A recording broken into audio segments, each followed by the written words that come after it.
ಇದು ವಿಜಯೇಂದ್ರನ ಮತ್ತೆ B J ಪಿಯವರು ಮತ್ತೆ ತಲೆ ಮೇಲೆ ಕುಂಡ್ಸ್ಕೊಂಡ್ರೆ ನಾವು ಹೊಸ ಪಕ್ಷ ಗ್ಯಾರಂಟಿ. ಅಲ್ಲಿ ಸದ್ಯ ನಮ್ಮ ಸರ್ಕಾರ ಬಹುಮತ ಬರೋದು ಗ್ಯಾರಂಟಿ, ಕರ್ನಾಟಕ ಉದ್ಧಾರ ಆಗೋದು ಗ್ಯಾರಂಟಿ. ಅಲ್ಲಿ ಇನ್ನೂ ವಿಜಯೇಂದ್ರ ಬದಲಾವಣೆ ಇಲ್ಲ ಅನ್ನೋ ಒಂದು ಮಾತುಗಳು ಕೇಳಿದೆ. ಬದಲಾವಣೆ ಮಾಡೋದು ಬಿಡೋದು ಆ ಪಾರ್ಟಿಯವ್ರಿಗೆ ಸಂಬಂಧ ರೀ. ಅವ ಅಯೋಗ್ಯದಾನ ಭ್ರಷ್ಟದಾನ ಅಂತ ನಾವು ಹೇಳಿರಪ್ಪ, ಅದ್ರ ಮೇಲೆ ನಮ್ಗೆ ಅವನೇ ಬೇಕಂತ ಮಾಡ್ತೀನಿ, ನಾವೇನು ಮಾಡೋದು?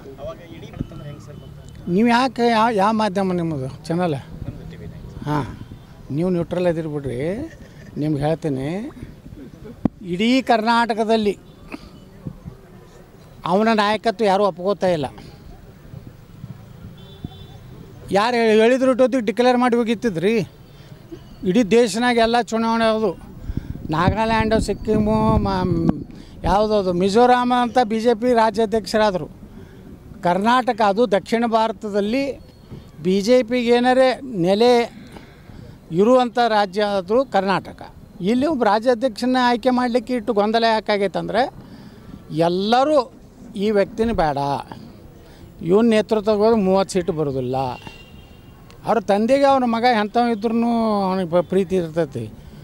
ಏನು ಹೆತ್ತವರಿಗೆ ಹೆಗ್ಗಣ ಮುದ್ದಂಗೆ ನನ್ನ ಪೂಜ್ಯ ತಂದೆಯವರು ನನ್ನ ಪ್ರೀತಿಯ ಮಗ ಅಥವಾ ಹೊಡ್ಕೊತ ಹೋಗ್ತಾರೆ ಅವರು.